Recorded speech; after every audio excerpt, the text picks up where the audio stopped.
Mic check, check, check, check, check. Mic check. 1, 2, 3, 4, 5.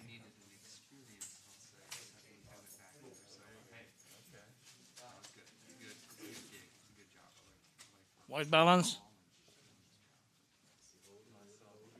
Test 1, 2. Check 1, 2. Test 1, 2. Sir. Up.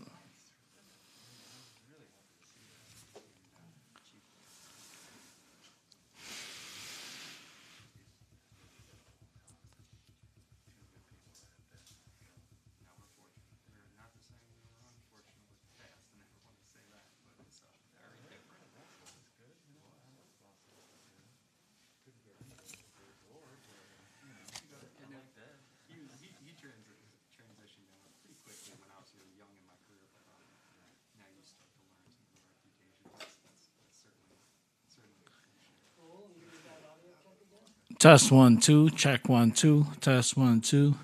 3, 2, 1. Good. Test 1, 2. Test 1, 2. Check 1, 2. Yep. I'll wait.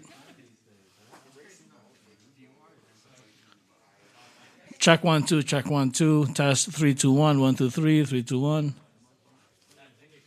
You go with whites, right?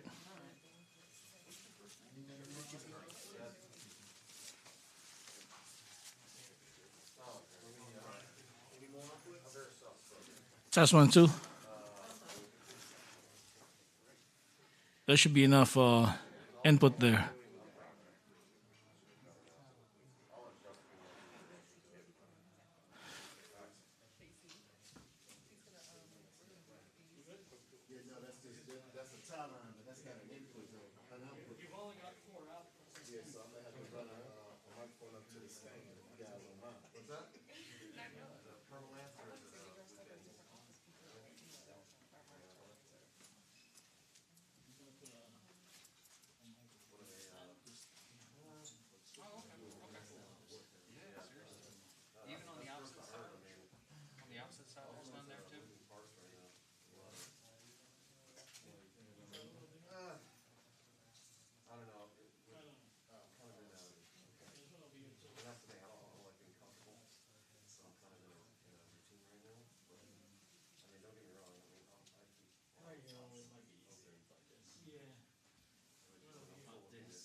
Check 1 2. Check 1 2. Test 1 2. White balance again. Check 1 2. Test. Test 1 2. Test 1 2. 3 2 1. You good?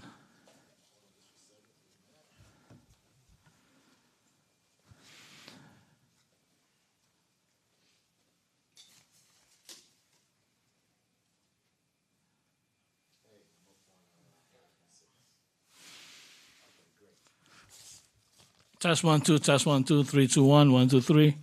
Good? Of course. All cell phones, silence, please.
Mr. Rousey, how you going? Pretty good. What's going on? Not too bad, man. Not too bad. Glad you made it.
Good afternoon. I'm pleased today to be joined by Washington Field Office ATF Special Agent in Charge Charlie Patterson. To my immediate left, Major Ed O'Carroll. Major O'Carroll, as you know, is the Bureau Chief for the Major Crimes Bureau, and Deputy Chief Dean Lay joins us as well.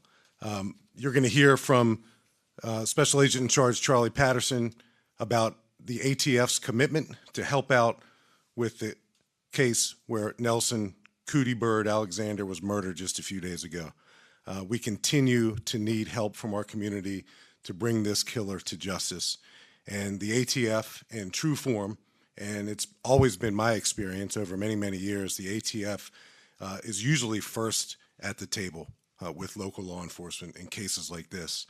And you'll hear Special Agent in Charge Patterson describe a $10,000 reward that the ATF is contributing to this very important case. And then we'll receive an update with some additional new-to-you footage, film, and still pictures of not only our shooter, but a couple people who were with our shooter on the morning of this senseless murder. There's a vigil tomorrow night. It's important for our community. It's important for Nelson's family to come together. Again, he's part of a large family, one of 11 children, a multi-generational Fairfax County family. He's loved by so many, and we owe it to his family and to our community to relentlessly pursue justice in Nelson's murder. And I'm happy and so proud that we're standing up today with the ATF to describe hopefully what the next step is as we work toward justice. So from that, I will now turn it over to Special Agent in Charge Charlie Patterson.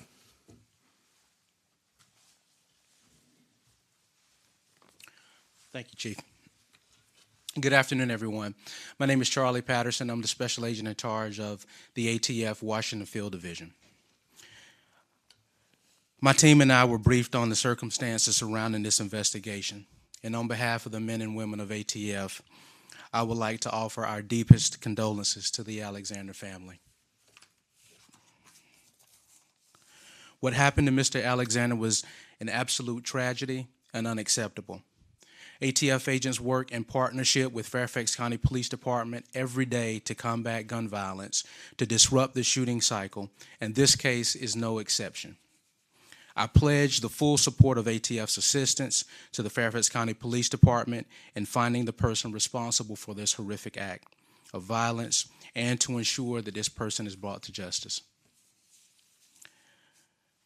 To that end, ATF is offering $10,000 reward for information leading to the arrest of the individual responsible for the shooting death of Mr. Alexander.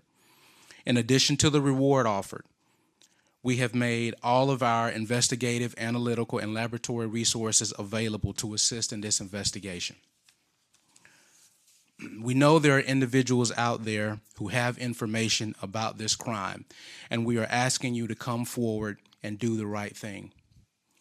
We ask that anyone with information contact the ATF at 888-ATF-TIPS. That's 888-283-8477.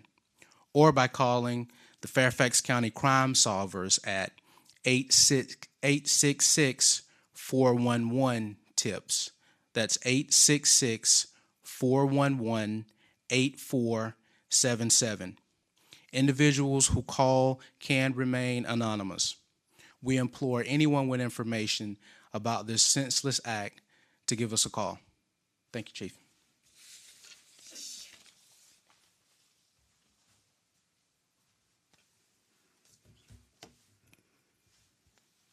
Thank you, Chief Davis, and special thanks to Special Agent in Charge Patterson.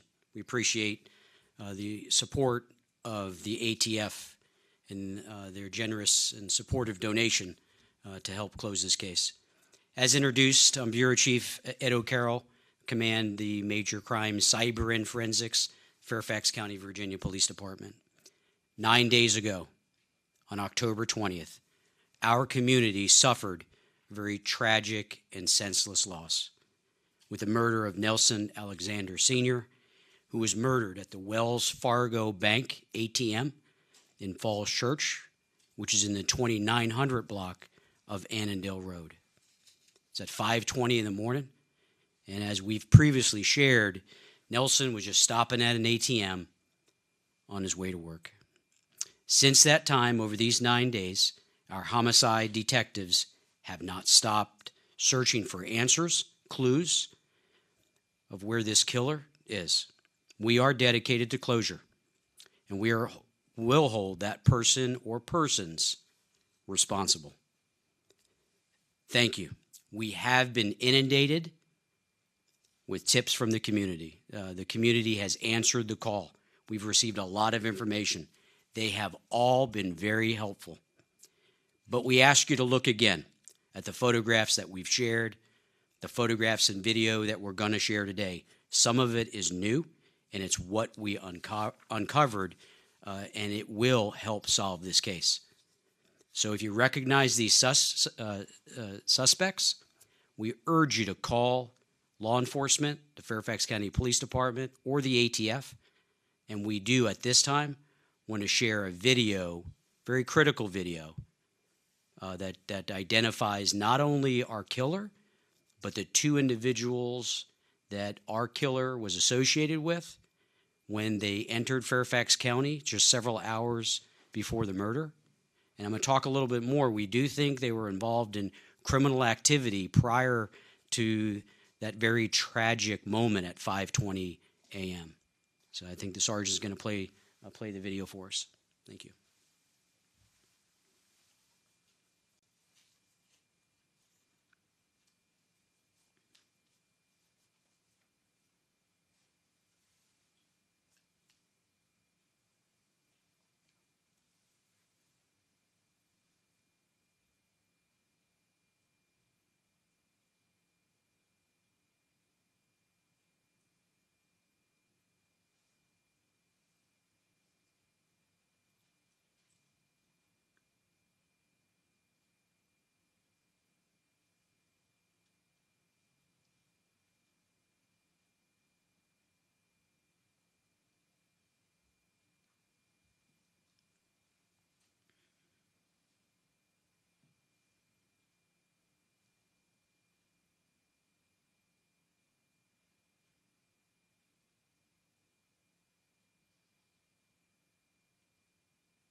All right, so that's we got a room full of people. I know the folks that are following us online can't see the 30, 40 people in the room, complete silence. I know law enforcement, everyone in this room is paying attention to this because it's important. We ask our community to do the same thing. But we also ask our community to, again, look at their home video monitoring system. If you happen to have a monitoring system at your front door, maybe at your house, because this video that we showed you is at 1:20 in the morning. And Nelson's killed at 5:20. These are the points that we know in time. So the question is, what was our killer and the two associates with our killer doing? I firmly believe, my detectives firmly believe, they were in the community doing other crime. And we, again, got a lot of tips from the community, but in particular, not only on the morning hours of the 20th, but we ask our community to look back several days. We do think that these individuals have entered the county previously, so look the day prior, look several days prior. If you have video that's critical to our investigation, contact us.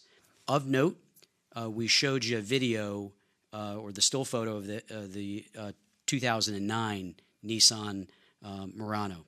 That vehicle, we have confirmed, is stolen from the city of Alexandria.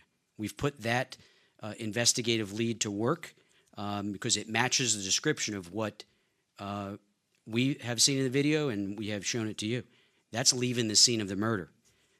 So our detectives had broadcast a lookout to all local law enforcement with an APB, all points bulletin, and I'm very pleased to report that a very astute Fairfax County police officer found the vehicle while they were on patrol. Did the right thing, was on patrol in the community, looking for additional clues, and came upon that vehicle. Our investigation has determined it was likely abandoned after the murder. We now have it as evidence. Detectives from our Cyber and Forensics Division continue to process that vehicle for critical evidence in the case. Our Cyber and Forensics detectives, the crime scene detectives, do amazing work. It truly is Fairfax County CSI. A lot of our cases are solved through forensic testing and other digital evidence, and our cyber and forensics teams working hard for a resolution in this case. So we continue to follow up on tips from you, our community, but we do ask you to send any additional information, and we purposely pause that video at certain points. You notice that? That's because there's a few key things that we've identified that we ask you, our community, to take an extra look at.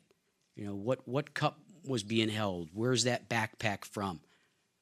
And these offenders, they live in our community. Somebody listening, watching, knows who they are. And justice is necessary before another person gets hurt or murdered in our community. So, but if you saw that vehicle in the area throughout the night, call us. If you've seen suspicious people on your video surveillance, notify us. It's imperative that we get that call. Our Major Crimes Bureau can be contacted at 703-246-7800. That rings right to our office at headquarters. Or as mentioned earlier, the Fairfax County Crime Solvers Program is 1-866-411-TIPS. And was mentioned earlier, and we appreciate that. Tipsters can remain anonymous, but call with information that helps detectives. Help us find this killer, those responsible, and help us get justice for Mr. Alexander. He deserves it. His wonderful family deserves it. Our community deserves it. As I've previously said, the chief and I have spoken. This is the 19th murder in Fairfax County. 19 too many. But let's get justice for Mr. Alexander. I and we will take any questions that you may have at this time. Yes. I was wondering if you could provide some more specifics on this. Which of these men you think is the killer? And also, you said it was taken about 1:20. Which parts were taken about 1:20? Because my understanding is most buses aren't running at that hour. Yeah, so that's the timestamp that we have on the video, and we that video comes from outside Fairfax. We think these individuals may have traveled into the county and made their way over to the Falls Church area, which is on Annandale Road, just north, just up from Route 50. So we've got this this evidence. To your point about who's responsible, our goal is to identify all three individuals, because what we strongly believe is the person that ultimately killed Nelson is one of those three individuals. The other two individuals are high persons of interest. We think they may hold the key. If they're listening, call us. Cooperate with our detectives. Tell us your side of the story on what happened between the 1 a.m. hour and 5:21 when that senseless murder happened, and Nelson lied there for the time that he did.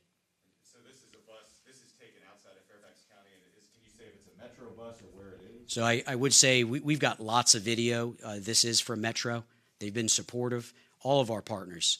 When we have a crisis like this, a murder come up, everyone steps up. Our community, government agencies, again, the ATF with their tremendous reward, because this is a team effort, not just Fairfax, but regionally. Like I mentioned, Alexandria City.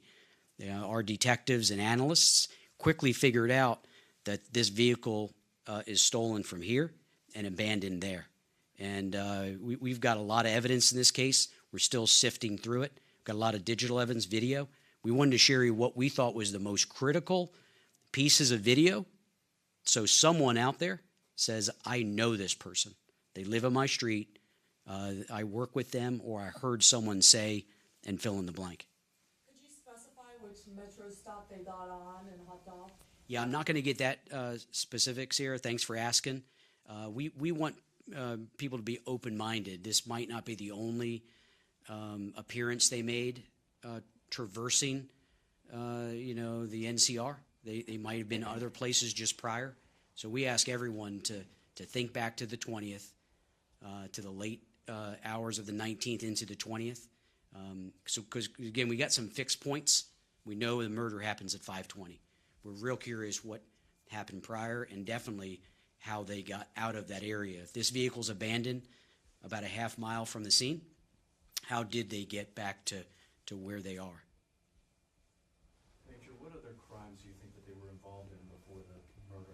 Yeah, so I'm going to be candid to say likely, possibly, and we're being open-minded. We're not close-sighted on what might or might not be in play.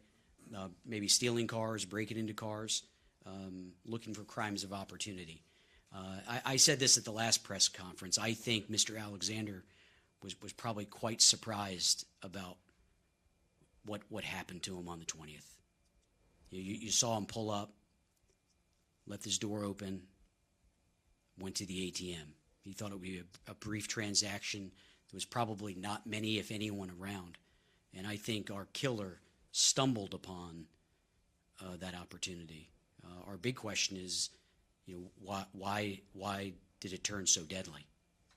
So what I'm trying to understand is the timeline. If you have these three on the bus after 1, before 5, when did they steal the car? And was that after the bus ride? That's a great question. I believe so. Yeah, I believe so. I think we know where that car was in Alexandria City, but throughout that night, we think, and there might be more players involved as well, but we do think that vehicle, and I'm not saying that these offenders stayed in Fairfax County between 1 and 5. We do think, and we've seen this in other crime categories, is some of the criminals will traverse the National Capital Region or move between Arlington, Alexandria, and Fairfax. But we do have reason to believe that stolen vehicle in Alexandria City made it to the ATM area at that 5:20 hour. Who brought it? And I think we can maybe surmise it might not be one of these three, but it was there. And that astute officer found it, and we're sifting through the evidence. So I think these are pins on a map that we're all trying to connect. So you raise an interesting question that there might be a fourth person you're looking for? We have not ruled out the number of people that might be directly or indirectly involved in this event. All right, one other question.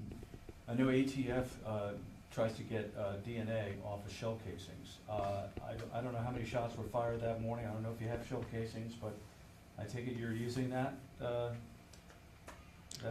We Tuesday Yeah, so we always use all available resources internally within our crime scene and cyber and forensics team, the state laboratory for analysis, and our federal partners, NIBIN and other platforms that can connect shootings. What we see here lately in the National Capital Region is there's a lot of video surveillance, and we're not the only agencies that's sharing video surveillance when cases unfold. We wanted to give you our best video that we have now. I hope we get more, and that's why we're here. I think there's more out there of these three, Paul, maybe more, that are out doing certain things.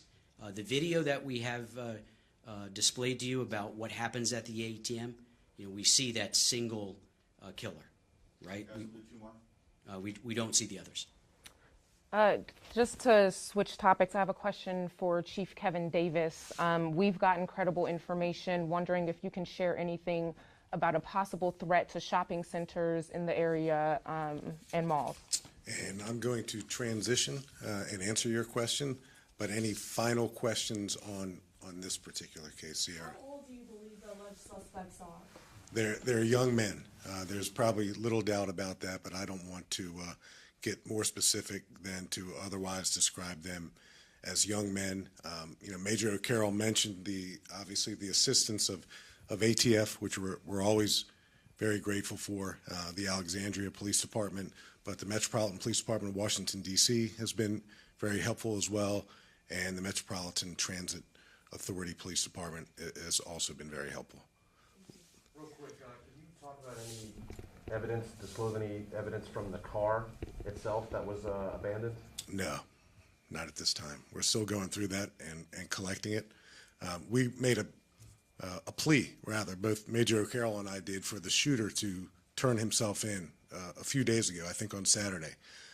I'll renew that plea, but we'll also add to it these other two young men who are on this video footage. We want them to identify themselves and come forward and tell their story. If you know those three young men, you know them whether or not they have a mask on or not. If you know those three, you know those three. The young man without a mask, someone out there is going to see this afternoon, this evening, tonight, and they're going to know who that young man is. If you want to be anonymous, be anonymous. But for God's sake, pick the phone up and call us. That's what we need. Do the right thing. So if there's no more questions on this, I'll thank again Special Agent in Charge Patterson, the ATF, and Major O'Carroll, and then we'll transition to your question. Thank you, Chief. Appreciate it.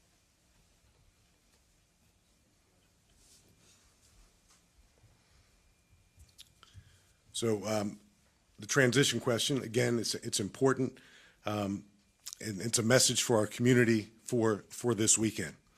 Yesterday, we received information concerning potential public safety impacts to malls and shopping centers across the region. As you all know, we take any and all information very seriously, and as we work to corroborate it, we have increased our police presence throughout the county to include major thoroughfares, transit hubs, shopping plazas, and shopping malls. We are always in constant communication with our federal and regional partners, and this weekend is no different. We encourage the public to be vigilant and to report any suspicious activity to our non-emergency number at 703-691-2131, or to simply call 911. You can also anonymously send us information at 1-866-411-TIPS, and you can text FCCS plus TIP to 847-411.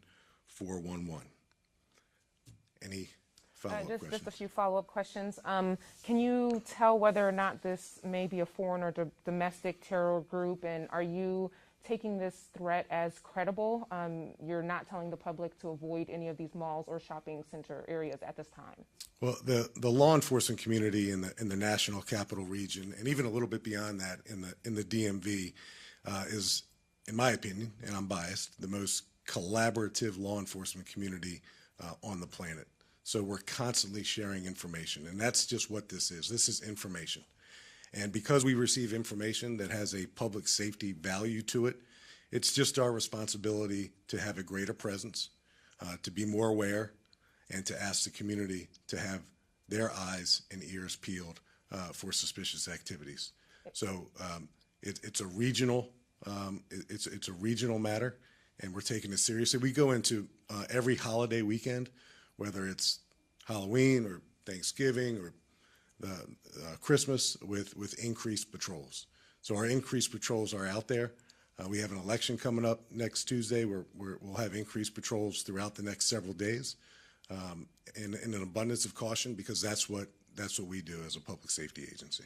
Absolutely. Just final question, just about the threat itself. Can you say whether or not it's domestic, foreign, or where do you think this threat is coming from? Well, it's information. The information that we have that we're simply acting on by being vigilant, by establishing a greater presence in places where people gather, whether it's a holiday weekend or just a normal weekend.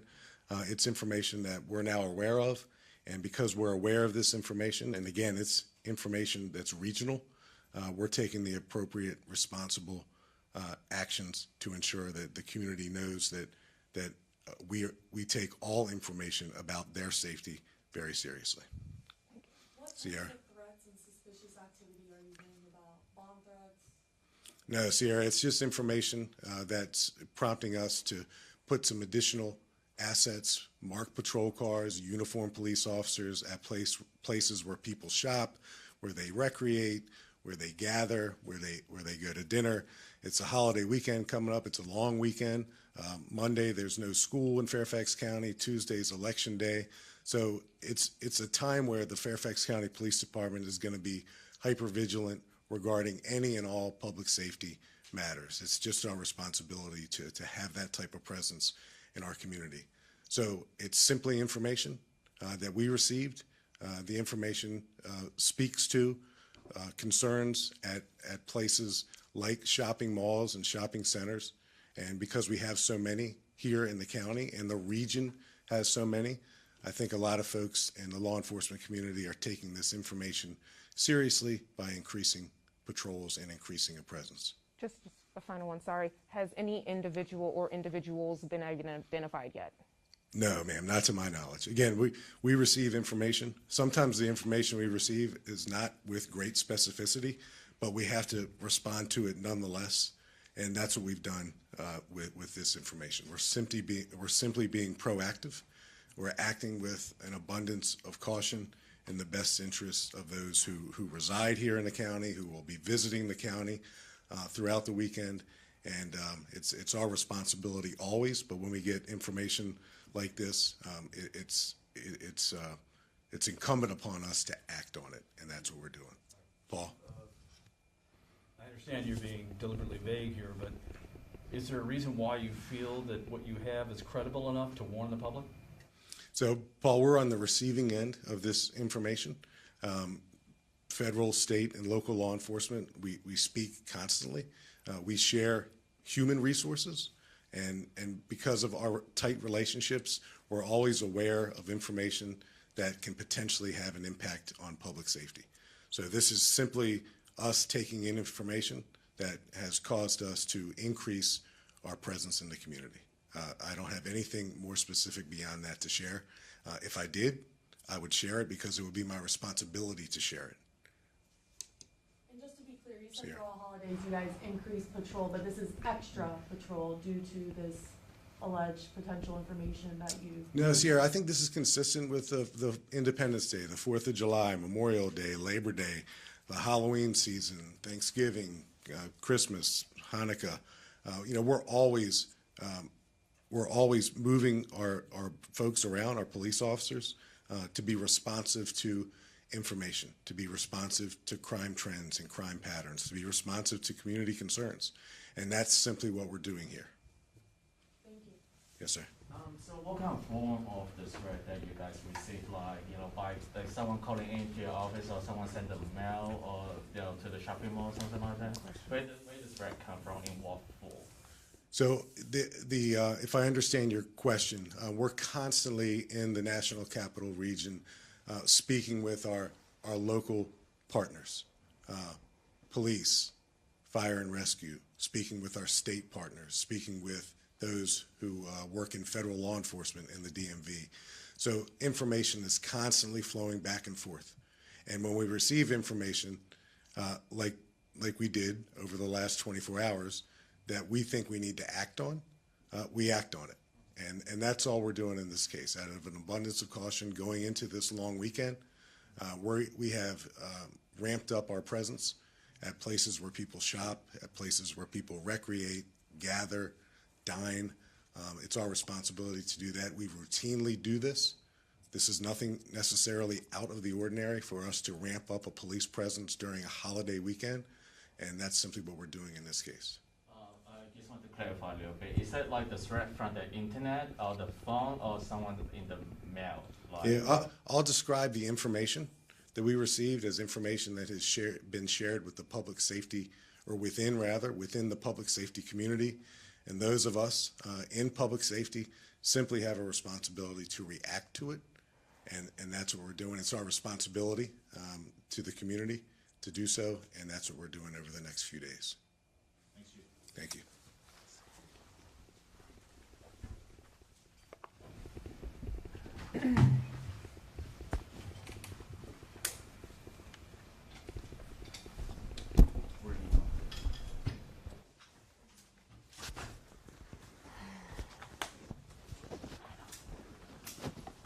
What do you think? I think you did a good job. I don't think they have it. I don't think this was